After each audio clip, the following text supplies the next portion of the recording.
یہ دینے والا ہے، یہ دینے والا ہے، یہ ہے مدینے کے کیلے۔ یہ کیلے بڑے لمبے ہوتے ہیں، یہ مدینے کا کیلا ہے۔ یہ کیلا ہے اور ایسا کیلا پاکستان میں بھی نہیں ہوتا۔ میں کئی دفعہ گیا ہوں، میں مدینہ مکہ میں کئی دفعہ گیا اور میں نے کیلے کھائے۔ یہ کیا کھیلوں؟ اگر آپ میرے سامنے ہوتے نا تو یہ کیلا میں آپ کو لازمی دیتا۔ نہیں، بیچنے والا نہیں ہے، یہ دینے والا ہے، یہ دینے والا ہے، یہ دینے والا ہے۔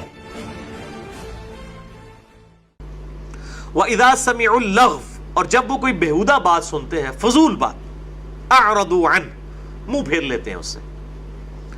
وَقَالُوا لَنَا أَعْمَالُنَا وَلَكُمْ أَعْمَالُكُمْ، اور ایسے جاہلوں کے ساتھ وہ بحث کرنے کی بجائے کہتے ہیں کہ ہمارے لیے ہمارے اعمال ہیں، تمہارے لیے تمہارے اعمال ہیں۔ سلام علیکم، سلامت رہو، یہ اب سلام متارکت ہے۔ لا نبتغی الجاہلین، ہم جاہلوں سے الجھنے والے نہیں۔ السلام علیکم، میرا نام حماد ہے اور آپ نے ابھی مبشر کا چلو ان کا نام پورا لیتے ہیں، مفتی مبشر شاہ قادری صاحب کی بازاری حرکتیں دیکھی ہیں کہ وہ کھیلا پکڑ کے کسی کو دکھا رہے ہیں اور سیدھی سیدھی گستاخی کر رہے ہیں۔ مدینہ کے کیلے ہیں، بڑے ہیں، نعوذ باللہ۔ یار ان لوگوں کو مفتی اور ان کی ماننے والی عوام، جب مفتیوں کا یہ حال ہے تو عوام کا کیا حال ہوگا، اس کا آپ لگا ہی سکتے ہیں۔ اس کا اندازہ آپ کو کمنٹس میں دکھ جائے گا۔ جب آپ ویڈیو کو لگاتے ہیں نا، آپ کسی کے ساتھ اختلاف کرتے ہیں تو اس طرح کے مفتیوں کے ماننے والے پھر نیچے آپ کو گالیاں اور پتہ نہیں کتنی کتنی غلط حرکتیں کرتے دکھیں گے۔ کل میں نے مفتی صاحب کے اوپر جب ویڈیو بنائی تھی تو ان کے ایک چاہنے والے نے میری وال سے نا تصویر اٹھائی۔ میں اپنے بھائی کے ساتھ کھڑا ہوں، اس کی شادی پہ گیا تھا۔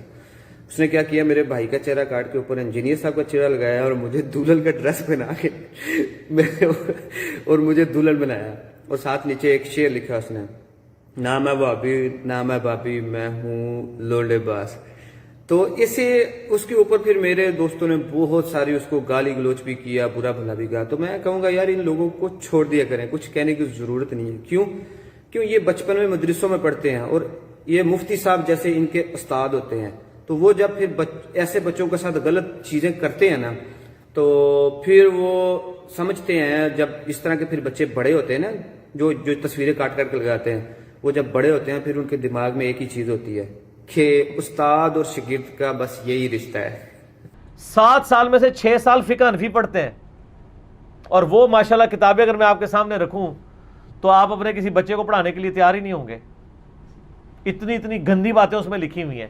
اسی لیے میں کہتا ہوں کہ مدرسوں کے بچے سیکس کے پوائنٹ آف ویو سے جلدی ایجوکیٹ ہو جاتے ہیں اسکولوں کی نسبت، کیونکہ جاتے ہی وہ اس طرح سیکسی قسم کی کتابیں ان کو پڑھانا شروع کرتے تھے، اور ایسی کتابیں جو عام حالت میں آپ کو ملتی نہیں۔ آپ کو کسی اسکول کی کتاب میں ملے گا کہ اگر کوئی کتے کے ساتھ کر لے یا گدھے کے ساتھ کر لے، تو فقہ کی بنیادی کتابیں جو پہلے سال میں پڑھائی جاتی ہیں نا، اس میں یہ قدوری شریف جو لکھا ہوا ہے، یہ قدوری بدماش شریف نہیں ہے، اس میں یہ سارے مسئلے لکھے ہوئے ہیں۔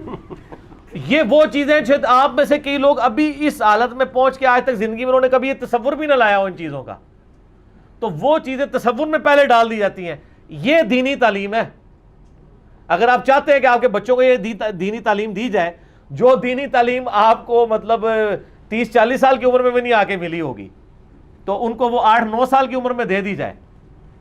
اور اگر میں جھوٹ بول رہا ہوں تو آ کے مجھے بتا دیں، آپ یہ نہ نکلے ان کتابوں کے اندر تو آپ مجھے پکڑ لیں۔ اور پھر دین کے نام پہ پڑھایا جا رہا ہے، تو دین میں یہ باتیں کہاں لکھی ہوئی ہیں کہ آپ اس طریقے سے ان معاملات کو لے کے چلیں گے؟ فرضی قصے بتائیں گے، پھر لوگوں کو خود اس طرح ایجوکیٹ کریں گے اس حوالے سے۔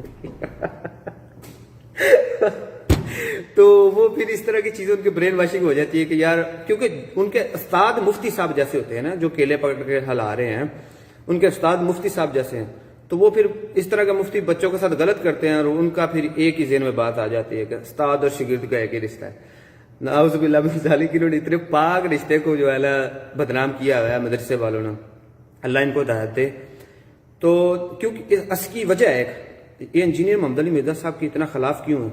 انجینئر محمد علی مرزا صاحب نے ایک بات میں لانچ کی کہ دیکھیں ہم اولیاء کے گستاخ نہیں ہیں، لیکن جو باتیں اولیاء کے طرف منسوب کی گئی ہیں اور وہ قرآن و سنت کے خلاف ہیں ان کو چھوڑنا پڑے گا۔ ان لوگوں نے بجائے ان کو چھوڑنے کے مطلب ان باتوں کو، بزرگوں کو نہیں، بزرگ اپنی جگہ ٹھیک ہے، ہم کسی اولیاء اللہ کی گستاخی نہیں کرتے، لیکن ان لوگوں نے بجائے ان کو چھوڑنے کو انجینئر کو کیا کہہ دیا جی، اولیاء کا گستاخ۔ اور پھر اس طرح کے مفتی صاحب کے ماننے والے جن کی زبان ہی بہت بہت بازاری ہے، گندی چیپ زبان ہے ان لوگوں کی، وہ پھر آپ کو پتا ہے جب مفتی ایسے ہیں تو عوام تو پھر۔ میں نے آپ کو کوئی کتا کمینہ دلہ خنزیر بڑوا نہیں کہا،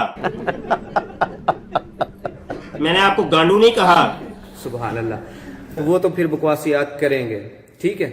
ہم لوگ ان کے اوپر نہیں بولتے، کیوں؟ ہمارے اوپر پہلا اٹیک یہ کیا کرتے ہیں، تو نے تو داڑھی نہیں رکھی، تیرا تو حق ہی نہیں دین پہ بات کرنے کا۔ میں پہلے دین سے دور تھا، بھی دین کے ساتھ جڑا ہوں۔ یہ ابھی لاک ڈاؤن چل رہا ہے، فلائٹس نہیں ہے پاکستان کی، انشاءاللہ جیسے کھلیں گی میں یہ جاب چھوڑ کے جا رہا ہوں، داڑھی بھی رکھوں گا، اور اللہ کا شکر ہے ہم 5 ٹائم کی نماز پڑھتے ہیں، اپنے جو دین کے کام ہے وہ پورے کرتے ہیں، داڑھی بھی انشاءاللہ رکھیں گے۔ تو بات یہ ہے کہ جب آپ ان کے کسی بزرگ کی غلطی ہائی لائٹ کریں گے نا تو یہ پھر عشق رسول بھول جائیں گے۔ یہ جو نعرہ لگاتے ہیں نا لبیک یا رسول اللہ، ہم اس نعرے کے انکاری نہیں ہے، میں خود کہتا ہوں لبیک یا رسول اللہ، میں حاضر ہوں آپ صلی اللہ علیہ وسلم کے لیے، اور جو آپ صلی اللہ علیہ وسلم کی ختم نبوت پر ڈاکہ ڈالے گا ہم اس کے خلاف جنگ کریں گے، اس کو برا بلا کہیں گے، ٹھیک ہے۔ تو بات یہ ہے کہ جب آپ ان کے کسی بزرگ پہ بات کریں گے نا کہ یار یہ جو تذکرۃ الاولیاء میں طار صاحب نے نقل کیا ہے کہ کسی نے بایزید بستامی سے پوچھا کہ قیامت والے دن کس کا جھنڈا، لوگ کس کے جھنڈے کے نیچے ہوں گے، تو آگے سے بایزید بستامی کیا فرماتے ہیں کہ میں قسمیاں کہتا ہوں کہ تمام انبیاء اور سارے لوگ میرے جھنڈے کے نیچے ہوں گے، ناؤز باللہ۔ اور آگے طار صاحب کہتے ہیں کہ یہ گستاخی نہیں ہے، اصل میں یہ اللہ ان کے منہ سے بول رہا تھا، وہ کہتے تھے نہیں میں پاک ہوں، میں پاک ہوں، میری ذات پاک ہے، ناؤز باللہ من ذالک، تو کہتے ہیں جی اللہ ان کے منہ سے بول رہا تھا۔ تو یار اگر اللہ ان کے منہ سے بول رہا ہے تو انبیاء کے اوپر وحی کیوں آتی تھی یار؟ پھر اللہ پاک انبیاء کے منہ سے ڈائریکٹ بولتے اور ہمارے دلوں میں ایسی بات ڈال دیتے جیسے بریلویوں کے دل میں اللہ نے ڈال دیا کہ یہ میں بول رہا ہوں بایزید بستامی کے منہ میں، تو ہم بھی مان جاتے۔ یہ وحیاں اور انبیاء علیہ السلام اور نبی صلی اللہ علیہ وسلم نے اتنی جو مشقتیں کی، اتنا قرآن کو اکٹھا کرنے کے لیے وحیاں آتی تھی، اتنی محنتیں کرنی پڑی، نہ کرنی پڑتی ساروں کے دلوں میں پڑ جاتی کہ آپ صلی اللہ علیہ وسلم جو بھی فرما رہے اللہ بھلا۔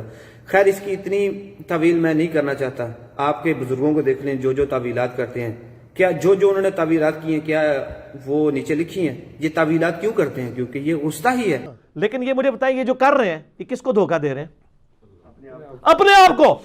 صحیح، اور مر گیا تمہارا عشق رسول، آپ کی محبت اب ختم ہو گئی ہے۔ کل تب تو آپ اسامہ الرحمن اٹھائے پھرتے تھے، دیوبندی گستاخ، اہل حدیث گستاخ، شیعہ گستاخ، اب کدھر گئی؟